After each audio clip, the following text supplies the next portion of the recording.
भगवान मनसुखानी है और मैं कोलकाता से आप लोगों को संबोधित कर रहा हूं। मैं आपके साथ शेयर कर रहा हूं योग सूत्रज ऑफ पतंजलि। और ये योग सूत्र जो हैं ये 196 हैं और इनमें से इनको 4 पदों में, 4 चैप्टरों में बांटा गया है। पहला चैप्टर जो है वो समाधि पर है। समाधि मतलब the science of the mind. उसके ऊपर पूरा का पूरा पतंजलि के सूत्र लिखे हुए हैं। थॉट से लेके माइंड के लास्ट स्टेज तक पूरी की पूरी उसमें कवरेज है। सेकंड जो उनका चैप्टर है वो चैप्टर है साधना पे। साधना मतलब द प्रोसेस, द मेथड जिससे कि आप योग करते हैं। और तीसरा जो चैप्टर है इनका वो चैप्टर है सिद्धियों पे, विभूतियों पे। तो जब एक साधक, जब एक योगी साधना करते हुए आता है और साधना के 8 अंगों को पार करता है, तब जाके उसकी निर्भीत समाधि लगती है, तब जाके उसकी हाईएस्ट स्टेट ऑफ समाधि लगती है। तो सिद्धियां प्राप्त करता है। फिर वो जब उसकी ये समाधियां लगने लगती हैं तो उसको प्रज्ञा आ जाती है, उसको इंट्यूशन आ जाता है, उसको बहुत सारा अंदर से ज्ञान का उसका नदी बहने लगती है। वो कंप्लीटली नॉलेज से भर जाता है और सिद्धियां प्राप्त हो जाती हैं। तो थर्ड चैप्टर में पतंजलि ने करीबन 30 से करीब सूत्रों में 40 से 50 सिद्धियां बताई हैं जो कि एक योगी प्राप्त करने लगता है। और चौथे चैप्टर में अंतिम पाद में, जो कि इसका नाम केवल्य है, पतंजलि ये समझाते हैं कि केवल्य तक पहुंचने का, फाइनल मुक्ति तक पहुंचने का, मोक्ष तक पहुंचने का, निर्वाण तक पहुंचने का ये रास्ता क्या है और उस रास्ते में कौन कौन से पड़ाव आते हैं, कौन कौन से स्टेज आते हैं। तो अभी हम लोग पिछले कुछ दिनों से चैप्टर 1 और चैप्टर 2 कर रहे थे। अभी हम लोग चैप्टर 3 में हैं जो कि विभूतियों पे है, सिद्धियों पे है। लेकिन इन विभूतियों और सिद्धियों को समझने से पहले हमको ये समझना पड़ेगा कि पतंजलि ने सेकंड चैप्टर में 5 अंग कवर किए अष्टांग में से। अष्टांग मतलब 8 अंगों का योगा, अष्टांग योगा, जिसको कि स्वामी विवेकानंद ने राज योगा भी बोला था। तो उसमें से 5 अंग जो हैं उन्होंने कवर किए इसको साधना के चैप्टर में, सेकंड चैप्टर में। और जो अंतिम के 3 अंग हैं उसको वो कवर कर रहे हैं स्टार्टिंग में सिद्धि योग के। क्योंकि जिन लोगों को लोअर लेवल की योगा करनी है, जिन लोगों को अपने जीवन में खुशी लाना है, उनके लिए ये जो लोअर योगा है, ये जो 5 अंग पहले जो हैं अष्टांग के, उनसे हो जाता है। ये 5 अंग क्या हैं पहले के? ये जो 5 अंग पहले के हैं वो अंग हैं आपके यम, नियम, आसन, प्राणायाम, प्रतिहारा। प्रतिहारा में मन जो बाहर की तरफ लगा रहता है, बाहर की दुनिया में लगा रहता है, वो अंदर आ जाता है। और इसी पे पतंजलि अपना इस चैप्टर को शेष करते हैं, एंड करते हैं। लेकिन जो आपका सिद्धि वाला चैप्टर है उसमें वो 3 अंग कवर करते हैं, धारणा, ध्यान और समाधि। धारणा क्या है? धारणा मतलब कॉन्सेंट्रेशन, अपने मन को एक जगह पर लेकर आना, इसको बोलते हैं कॉन्सेंट्रेशन। और ध्यान क्या है? अपने मन को एक जगह पर जो है उसको एक पॉइंट पे लेके आना, एक इमेज पे लेके आना, एक बिंदु पे लेके आना, उसको बोलते हैं ध्यान। और समाधि किसको बोलते हैं? जब मन को आप एक पॉइंट पे लेके आते हैं और मन वहां से गायब हो जाए। वो पॉइंट इतना छोटा हो जाता है कि मन रहता ही नहीं है, मन निकल जाता है, मन गायब हो जाता है, तो उसको हम लोग कहते हैं समाधि। तो पतंजलि की जो अष्टांग योग है उसमें उन्होंने जो अंतिम के 3 पड़ाव हैं, धारणा, ध्यान और समाधि, उसको सिद्धि वाले चैप्टर में डाला है। क्योंकि वो हायर योगा है।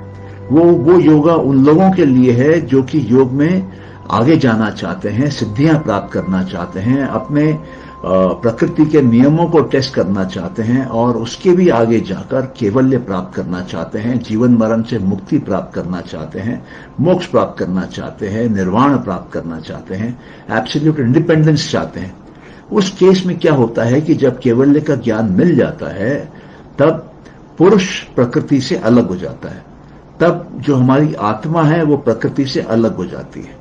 अभी प्रकृति क्या है और आत्मा क्या है? आत्मा जो है हमारे अंदर वो है जो कि इटर्नल है, जो कि इनफाइनाइट है, जो कि परमानेंट है और जो कि चेंजलेस है। आत्मा में कभी कोई बदलाव नहीं आता है। तो हमारे अंदर जो कभी बदलता नहीं वो आत्मा, हमारे अंदर जो सदा के लिए है वो आत्मा, हमारे अंदर जो इनफाइनाइट है वो आत्मा, और ये आत्मा को छोड़ के जो कुछ भी है वो प्रकृति। तो आप देखेंगे आत्मा और प्रकृति में एक ही बेसिक फर्क है, और वो फर्क क्या है? वो बेसिक फर्क ये है कि प्रकृति जो है वो भी इनफाइनाइट है, प्रकृति जो है वो भी परमानेंट है, प्रकृति जो है वो भी इटर्नल है। लेकिन फर्क यह है कि प्रकृति में कांस्टेंट चेंजेस आते रहते हैं, प्रकृति में कांस्टेंट बदलाव आते रहते हैं। प्रकृति कभी एक स्थिति, एक अवस्था में नहीं रहती है। प्रकृति में रजस होता है, रजस मतलब चेंज, और प्रकृति में रजस के गुण के अलावा सत्व होता है और तमस होता है। सत्व मतलब जिसका कोई फॉर्म नहीं, जिसका कोई रूप नहीं, जो कि अच्छाई है, उसकी बात हो रही है। और तमस क्या? तमस जो है वो सत्व का विपरीत। तमस जो है वो फॉर्म है, वो रूप है, उसमें कलर है, उसमें शेप है, उसमें साइज है, उसमें वेट है, उसमें इनर्शिया है, उसमें सुस्तीपन है, उसमें भारीपन है।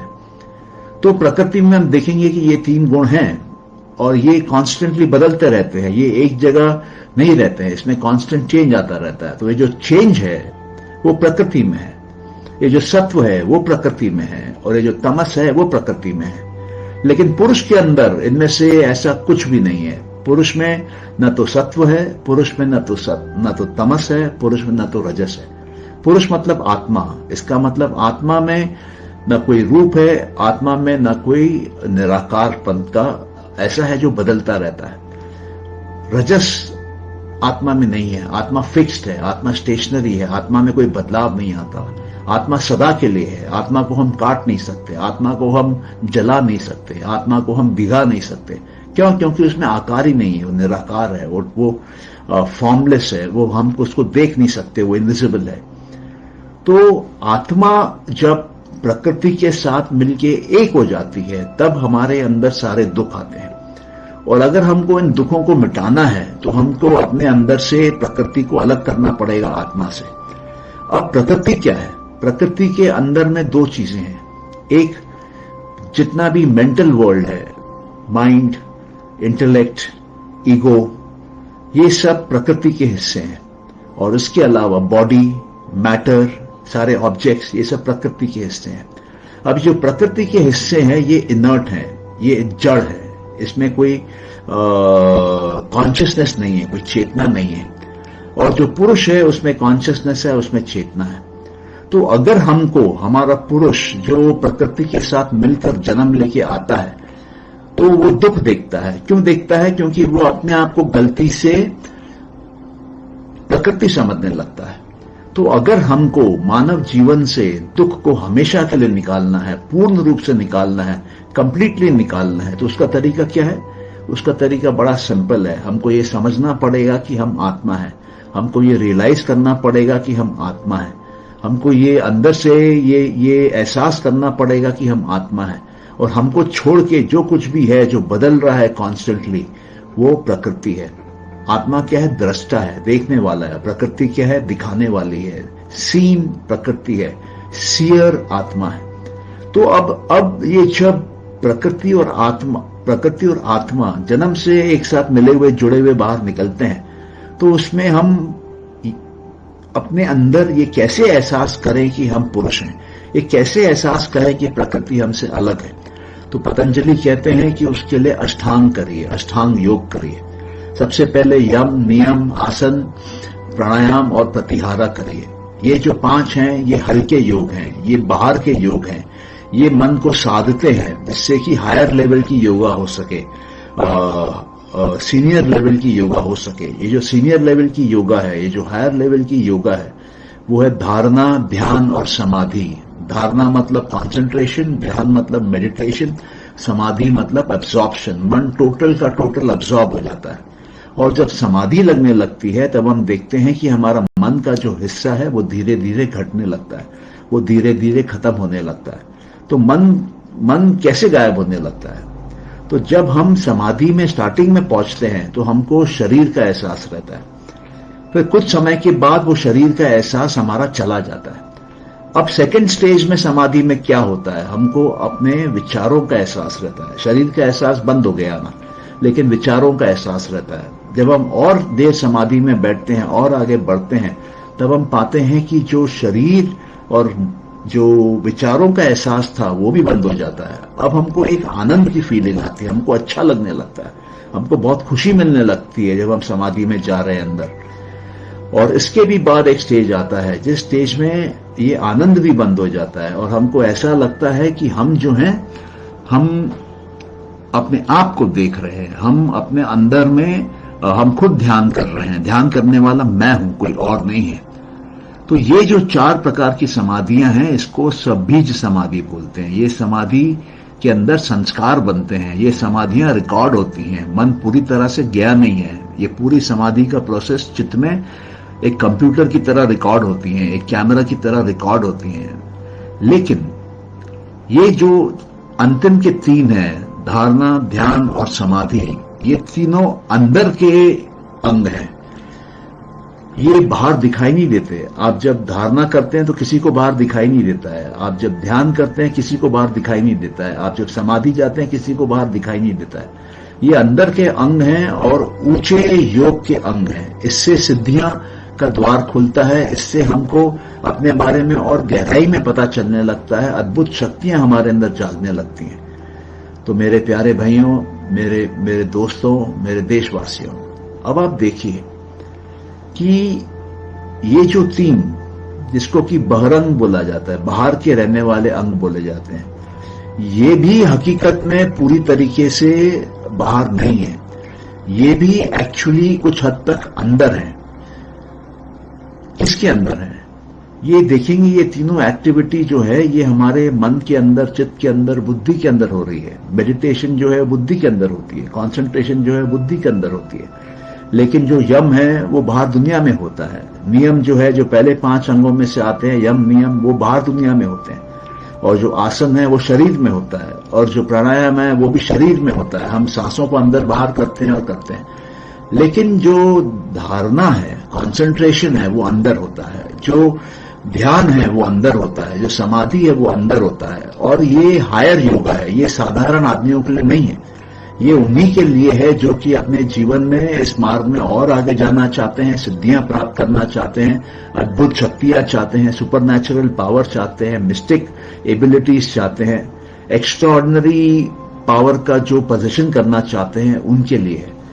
और इसमें भी ये जो हमने देखे 3 अंदर के, ये भी हकीकत में पूरी तरह अंदर के नहीं है। ये भी कुछ हद तक बाहर के हैं। अब ये किसके मुकाबले में बाहर है? क्योंकि ये जो है ये स्टार्टिंग में हमको सबीज समाधि तक ले जाते हैं। वो समाधि तक ले जाते हैं जहां पे संस्कार बन रहे हैं। तो संस्कार बन रहे हैं मतलब मन है।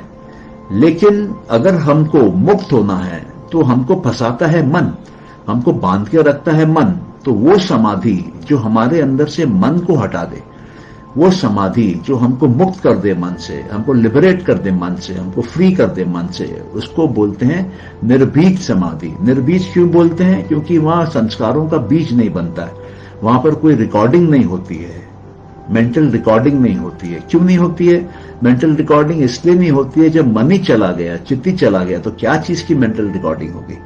आपका तो योग लग गया, आप तो योग की अवस्था में पहुंच गए, आपने अंदर में इनफाइनाइट पावर को देखना चालू कर दिया, उसको दर्शन करना चालू कर दिया। एग्जाम्पल के तौर पे अब आप ये देखिए कि पतंजलि का जो दूसरा सूत्र है, जिसमें वो कहते हैं योग चित्त वृत्ति निरोधा। योग जो है अपने अंदर के अनंत के ताकत से मिलना, सब कुछ को जोड़ के एक करके देखना, ह्यूमन का डिवाइन होना, फाइनाइट का इनफाइनाइट होना, ये जो है ये तब होता है जब चित्त के अंदर की वृत्तियां बंद हो जाएं, जब मन के अंदर के थॉट के फ्लक्चुएशंस बंद हो जाएं, जब मन के अंदर थॉट आना बंद हो जाए, जब माइंड के अंदर में मॉडिफिकेशन खत्म हो जाए, शून्य हो जाए, बंद हो जाए। निरोध मतलब बंद करना, वृत्तियां मतलब थॉट्स जो हम एक्सपीरियंस करते हैं वो। तो अब देखिए कि जब आपका मन ही गायब हो गया तो चित्त गायब हो गया, चित्त गायब हो गया तो वृत्तियां क्या चीज की, वृत्तियां नहीं है तो निरोध क्या चीज का, तो आप तो ऑटोमेटिकली योग में पहुंच गए। इसलिए पतंजलि कहते हैं कि हमको अष्टांग के माध्यम से स्टेप बाय स्टेप अंदर जाना है और एंड में लास्ट जो है वो निर्भीत समाधि की स्थिति में पहुंचना है, जहां पर कि हमारा मन अलग हो जाए, इंडिपेंडेंट हो जाए और हम अपने आप को अपने स्वरूप में देखने लगे। जब आत्मा के पास मन नहीं है तो आत्मा किसको देखेगा? अभी तक तो वो मन के पर्दे पे दुनिया को देख रहा था, बट जब मन नहीं है तो वो सिर्फ सामने जिस वस्तु है उसको देखता है, डायरेक्ट देखता है, ओरिजिनल फॉर्म में देखता है, बिना माइंड के मीनिंग के, माइंड के इंटरप्रिटेशन के, माइंड के थॉट्स को करप्ट करने के, वो डायरेक्ट देखता है।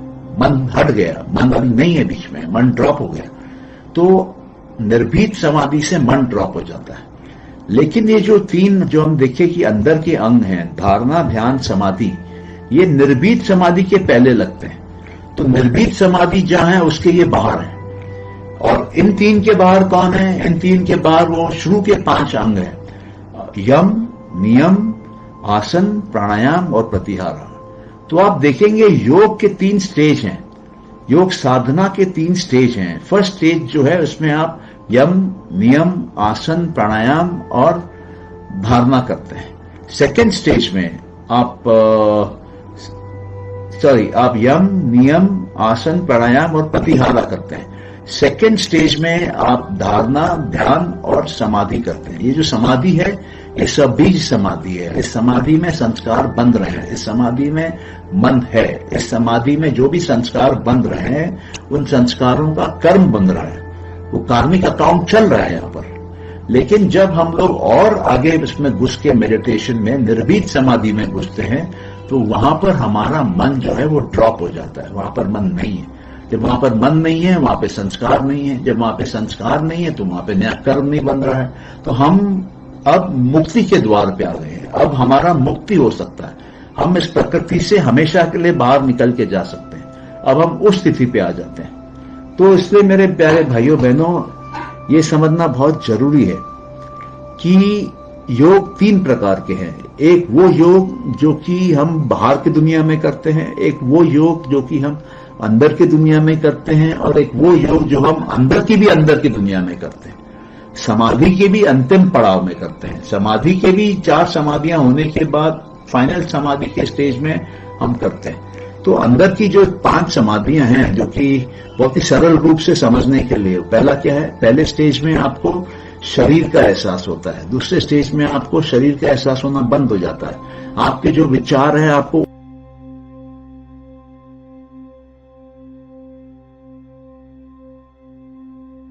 आनंद का।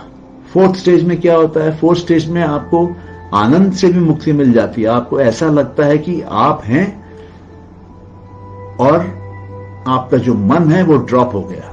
और जब आपका मन ड्रॉप हो जाता है अंतिम पड़ाव में, तब आप ये भी भूल जाते हैं कि मैं कौन हूं, मैं कहां हूं, मैं क्या देख रहा था, सब चला जाता है और वहां पर कोई संस्कार नहीं बनते। फिर संस्कारों से मुक्ति मिल जाती है, और जब संस्कारों से मुक्ति मिल जाती है तब जो हमारी आत्मा है वो डायरेक्ट दर्शन करती है वस्तु का। तब वस्तु जो है वो ऑब्जेक्ट जिसको देखा जा रहा था ध्यान में, वो कंप्लीट क्लैरिटी के साथ पूरा का पूरा चमकता हुआ दिखाई देता है और एक अपनी छाप छोड़ के जाता है। जनरली हम जो वस्तुओं को देखते हैं वो देखते हैं अपने इंद्रियों के माध्यम से, लेकिन यहां पर जो है कि क्योंकि मन ड्रॉप हो जाता है निर्भीत समाधि में, तो इंद्रियों का फंक्शन खत्म हो जाता है। हम इंद्रियों के माध्यम से देखना बंद कर लेते हैं। तो फिर हम किसके माध्यम से देखते हैं? हम तन मात्राओं के माध्यम से देखते हैं। हमारे जो अंदर की शक्ति है, जो शरीर के अंदर फाइनर जो एलिमेंट्स हैं सेंसेशन के, हम उसके माध्यम से देखते हैं।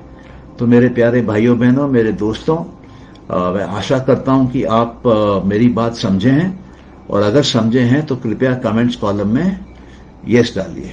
आपके कमेंट्स कॉलम में यस डालने से मेरे को और डिटेल में और बढ़िया से समझ में आएगा कि आप लोगों ने क्या समझा और कितना समझा। तो मेरे प्यारे भाइयों बहनों, आइए अपने एक बार फिर इसको पूरा रैपअप कर लेते हैं। पतंजलि बोलते हैं कि अगर आपको योग के जर्नी पे जाना है तो आपको 8 अंग का पालन करना होगा। 8 अंग में जो पहले 5 अंग हैं वो प्रिलिमिनरी योगा है, वो प्रिलिमिनरी प्रैक्टिस है। वो प्रिलिमिनरी प्रैक्टिस करने से हम हायर प्रैक्टिस के लिए रेडी हो जाते हैं।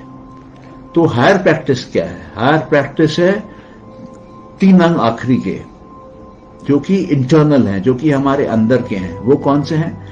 वो है धारणा, ध्यान और समाधि।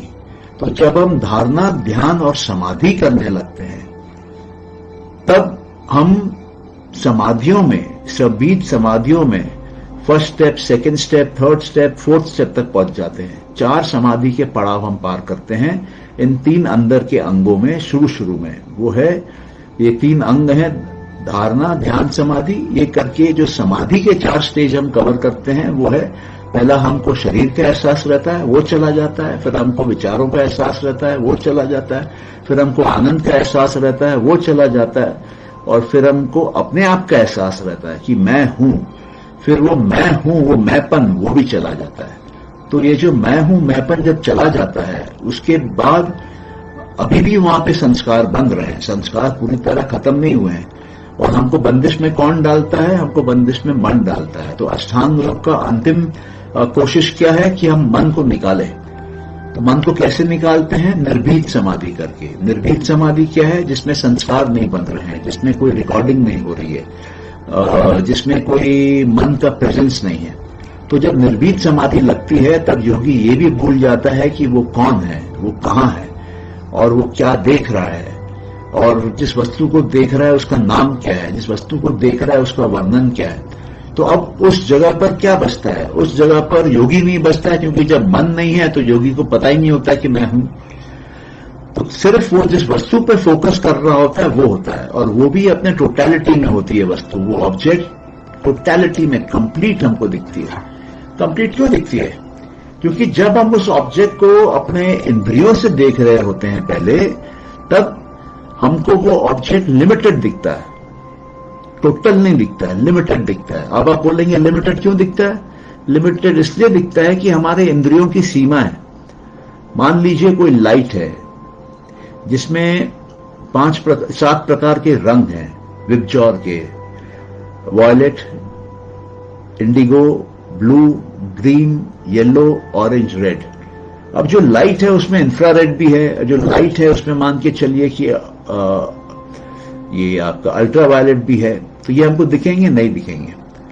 लेकिन जब मन को हम हटा देते हैं तब हम इंद्रियों को डिसेबल कर देते हैं, इंद्रियां हमारी काम करना बंद कर देती हैं। और जब मन के हम इंद्रियों को डिसेबल कर देते हैं तब हम ये पाते हैं कि तन्मात्राओं के माध्यम से अब हम देख रहे हैं, और हम बिना लिमिटेशन के देख रहे हैं। तन्मात्रा हमारे एटॉमिक लेवल पे देख रहे हैं ऑब्जेक्ट को, और वो ऑब्जेक्ट जो है वो टोटलिटी में दिखता है। उसका एक एक स्पेसिफिक डिटेल जो उसके बारे में है वो दिखता है। अब उसमें इंद्रियों की कमी का कोई असर नहीं है। As it is original state में, कंप्लीटनेस में वो ऑब्जेक्ट का ऑब्जर्वेशन होता है। तो ये एक अद्भुत चीज है जिसके कि योग में इसका वर्णन किया गया है, इसका प्रोसेस बताया हुआ है, और इसके माध्यम से एक योगी फिर सिद्धियां प्राप्त करना चालू करता है। जब योगी निर्बीज समाधि तक पहुंच जाता है, तब वो जब मन को ड्रॉप करने लग जाता है, तब उसको, जब वो ऑब्जेक्ट को डायरेक्टली देखता है तो उसको ऑब्जेक्ट को डायरेक्टली अंदर तक दिखता है। उसको उसका रजस, सत्व और तमस दिखता है। उसको उसके अंदर का फॉर्म और फॉर्मलेस और चेंजिंग फॉर्म, ये तीनों गुण दिखते हैं। अभी मान लीजिए कि मेरे हाथ से खून निकला। जब मेरे हाथ से खून निकला वो लाल रंग का खून निकला और वो लिक्विड की तरह निकला। तो मैं अपनी आंखों से ये लाल रंग और ये लिक्विडी फॉर्म देख पा रहा हूं। लेकिन अगर मेरे पास ये सुविधा होती कि मैं इसको टोटलिटी में देखता, इसके अंदर घुस के देखता, तो मान लो ऐसा देखता है जैसे कि मेरे पास एक माइक्रोस्कोप है और वो माइक्रोस्कोप लगा के मैं देख रहा हूं। तो जब मैं माइक्रोस्कोप लगा के अपने ही खून को देखता हूं तो मेरे को अंदर का बैक्टीरिया दिखता है, मेरे को अंदर के व्हाइट ब्लड कॉर्स्पिकल्स दिखते हैं, मेरे को अंदर के आरबीसी, रेड ब्लड कॉर्स्पिकल्स दिखते हैं, मेरे को अंदर का दिखने लगता है। तो उसी प्रकार से जब हम सबीज समाधि करते हैं, जिसमें कि अभी भी मन गिरा नहीं है, मन है, मन के होने से हम इंद्रियों के द्वारा देख रहे हैं। लेकिन जब मन को हम हटा देते हैं, निर्भीत समाधि में जाते हैं, मन ड्रॉप कर देते हैं, तो अब मन नहीं है तो इंद्रियां काम नहीं करती हैं, क्योंकि इंद्रियां मन के थ्रू ही काम करती हैं। मन नहीं है तो इंद्रियां काम नहीं करती हैं, इंद्रियों का कंट्रोल चला जाता है। तो हम अभी उस वस्तु को, उस ऑब्जेक्ट को डायरेक्ट देख रहे हैं, टोटैलिटी में देख रहे हैं, इंट्यूशन के पावर से देख रहे हैं, प्रज्ञा की शक्ति से देख रहे हैं। तो ये एक अलग अद्भुत शक्ति है जो कि योगियों में डेवलप हो जाती है, और यही शक्ति हमको भी डेवलप करनी है। तब क्या है कि हमारे पास ज्ञान दो माध्यम से आते हैं, दो दरवाजों से आते हैं। एक तो इंद्रियों के दरवाजे से आते हैं, संसारी ज्ञान, और एक अंदर से आत्मा का ज्ञान, ईश्वर का ज्ञान, डिवाइन ज्ञान। ये हमारे पास प्रज्ञा के हिसाब से, इंट्यूशन के हिसाब से अंदर से आते हैं। और जो भी ज्ञान इस अंदर से आता है वो हायर लेवल का ज्ञान होता है, वो मोर पावरफुल ज्ञान होता है, वो कंप्लीट ज्ञान होता है। क्यों? क्योंकि उसमें ऑब्जेक्ट को, वस्तु को हम टोटैलिटी में देखते हैं, कंप्लीटनेस में देखते हैं। तो ये करने से हमको सिद्धियां प्राप्त होने लगती हैं। मान लीजिए कि मैंने एक उसको देखा, मैंने अपने ब्लड के सेल्स को देखा और मैंने देखा कि इसके अंदर बैक्टीरिया ज्यादा है और अच्छे सेल कम है। तो मैं अपने माइंड के पावर से उसके अंदर के कंसंट्रेशन को चेंज कर सकता हूं। तो मेरे अंदर की जो बीमारी है उसको मैं अंदर जाके वहां पर ठीक कर सकता हूं। और जब मैं अंदर जाके उसको वहां पर ठीक करता हूं तो मेरा जो बैक्टीरिया का काउंट है वो कम हो जाएगा, और जो नॉन बैक्टीरिया का काउंट है, जो गुड बैक्टीरिया है, उसका काउंट बढ़ जाएगा। आप बोलेंगे ऐसा होता है, ऐसा होता है। ऐसे ही हमारे शास्त्रों में वर्णन है कि एक योगी अपने मन के अंदर जाके रजस, सत्व और तमस के जो कंपोनेंट्स हैं उसको बदलाव करके वो वस्तु का कैरेक्टर, वस्तु का धर्म, वस्तु की प्रॉपर्टी बदल लेते हैं। तो ये बहुत ही अद्भुत पावर है, बहुत ही अद्भुत शक्ति है, बहुत ही अद्भुत साधना है। और ये साधना करने के लिए आपको अष्टांग समझना पड़ेगा। अष्टांग में भी दो लेवल हैं। पहले 5 अंग जो हैं वो लो लेवल है, आखिरी के जो 3 अंग हैं धारणा, ध्यान, समाधि, वो हायर लेवल है। और उसके बाद भी स्टेज है निर्भीत समाधि की। जब हम निर्भीत समाधि में आते हैं तो हम अपने मन को भी ड्रॉप कर देते हैं। अब हमको डायरेक्टली ऑब्जेक्ट दिखता है, टोटैलिटी में दिखता है, एज इट इज दिखता है, without the interpretation of the mind, without the meanings of the mind, without the bias of the mind, without the judgement of the mind. तो योग करना क्या है? योग करना मतलब बैक टू ओरिजिनल जाना है। हम जब आते हैं सृष्टि में तब एक बच्चे के पास माइंड का लेवल 0 के बराबर होता है। फिर धीरे धीरे उसका माइंड बढ़ता है, स्कूल जाता है, कॉलेज जाता है, दुनिया जाता है, एड ऑन करता रहता है नॉलेज। जो भी नॉलेज वो एड ऑन करता है वो उसके ज्ञान का हिस्सा बनता जाता है। लेकिन जब वही बच्चा अगर अपने ज्ञान को मिटाना चालू करे, अपने मेमोरीज को क्लीन करना चालू करे, तब वो धीरे धीरे अनलर्न करता है जो उसने लर्न किया। और जैसे जैसे उसका अनलर्निंग का प्रोसेस चलता रहता है वैसे वैसे उसकी सफाई होती रहती है, वैसे वैसे उसके मन की, उसके चित्त की, उसके बुद्धि की, उसके अहंकार की सफाई होती है, क्लीनिंग होती है, इंप्योरिटीज निकलते रहते हैं। और जैसे जैसे इंप्योरिटी निकलने लगते हैं वैसे वैसे जो आत्मा है उसके ऊपर की जो लाइट है, उसकी जो शाइन है, उसकी जो इल्यूमिनेशन है, वो कंप्लीटनेस में, टोटैलिटी में सबको दिखने लगती है। और वो उसके चेहरे पे भी दिखने लगती है। आपको समझ में आएगा किसी का चेहरा देख के कि ये बंदा क्या स्टेट में है, इसका इंटरनल स्पिरिचुअल स्टेट क्या है, वो आप देख के समझ सकते हैं। तो मेरे प्यारे भाइयों बहनों, मेरे दोस्तों, अगर आपको मेरी बात समझ में आ रही है तो कृपया इसको लाइक करिए, और अगर आप कुछ कमेंट करना चाहते हैं तो कृपया कमेंट करिए। हम कोशिश करके आपके कमेंट्स का रिप्लाई करेंगे, और नहीं तो कम से कम उसको फीडबैक लेके हम आने वाले जो हमारे टॉक्स हैं, जो कि जून 21 तक चलेंगे। जून 21 इंटरनेशनल डे ऑफ योगा है, और तब तक हम इसको चलाएंगे। हम करीबन टोटल 50 टॉपिक कवर कर रहे हैं। 10 टॉपिक हम कवर कर रहे हैं समाधि से, 10 टॉपिक हम कवर कर रहे हैं साधना से, 10 टॉपिक हम कवर कर रहे हैं विभूति से, सिद्धियों से, 10 टॉपिक हम कवर कर रहे हैं केवल्य से, मुक्ति के मार्ग में जो चलना है उससे। और उसके अलावा हम 10 टॉपिक कवर करेंगे सांख्य से, सांख्य के योग से। सांख्य भी अपने आप में बहुत बड़ी चीज है, सांख्य भी बहुत बड़ी फिलॉसफी है, और सांख्य का टक्कर देने वाली मेरे ख्याल से कोई फिलॉसफी धरती पे अभी तक हुई नहीं है। सांख्य की फिलॉसफी आपके अंदर बहुत बड़ा बदलाव ला सकती है, पूरे का पूरा आपका जीवन को ट्रांसफॉर्म कर सकती है, बिना किसी यम के, बिना किसी नियम के, बिना किसी आसन के, बिना किसी भी प्रकार के एक्शन के। क्यों? क्योंकि सांख्य का जो दर्शन है वो कंप्लीटली नॉलेज बेस्ड है।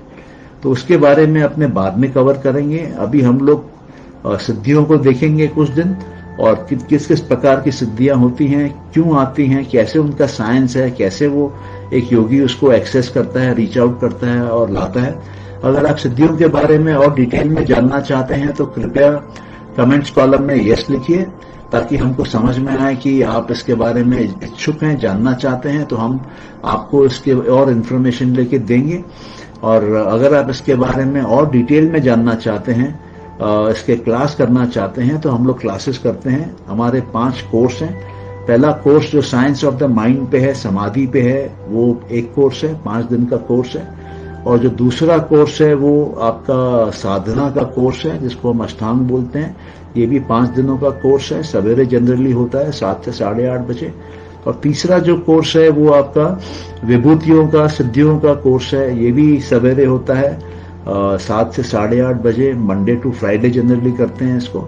और अगर आप और आगे जाना चाहते हैं और जानकारी लेना चाहते हैं, तो आप जानकारी ले सकते हैं मुक्ति की, कैवल्य की, मोक्ष की, निर्वाण की, कि ये कैसे प्राप्त होते हैं, इसमें क्या क्या मार्ग में स्टेजेस आती हैं। ये आप अपने नॉलेज के लिए यूज कर सकते हैं। और ये भी संभव है कि एक जन्म में आप मुक्ति प्राप्त कर सकते हैं। थ्योरेटिकली पॉसिबल है। आपके संस्कार क्या हैं, आपने किस प्रकार के काम किए हैं, कर्म किए हैं इस दुनिया में, वो तय करता है कि आपका क्या होगा, कैसे होगा, किस हद तक होगा।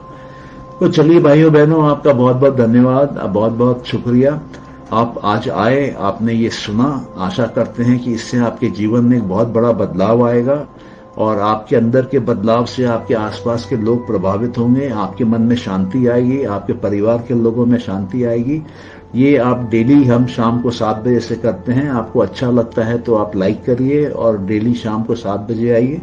और इसको हम लोग कोशिश करके आधे घंटे से 1 घंटे का टॉक रखते हैं, और एक ब्रॉड सेक्शन को उठा के कवर करते हैं उस दिन।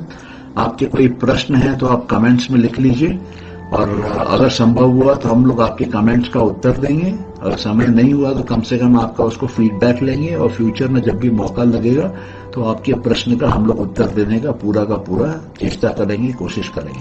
चलिए मेरे भाइयों बहनों, आपका बहुत बहुत धन्यवाद। मेरे दोस्तों, मेरे देशवासियों, आप आए, आपने कीमती समय अपना निकाला, मेरी बातों को सुना, और योग के जो ऑथेंटिक नॉलेज है, जो योग सूत्र हैं जिसको कि हम भूल गए थे, उसको आप वापस पढ़ रहे हैं, देख रहे हैं, जान रहे हैं, समझ रहे हैं। और हम आशा करते हैं कि आपके परिवार में भी परमानेंट खुशी आए, और आने वाले सालों में आपके समाज में, देश में और पूरे विश्व में ये योग का जो सही ज्ञान है इसका प्रचार हो, और घर घर में योग जानने वाला, योग सिखाने वाला एक कम से कम स्टूडेंट हो। बहुत बहुत धन्यवाद। Thank you so much. God bless each one of you. नमस्कार।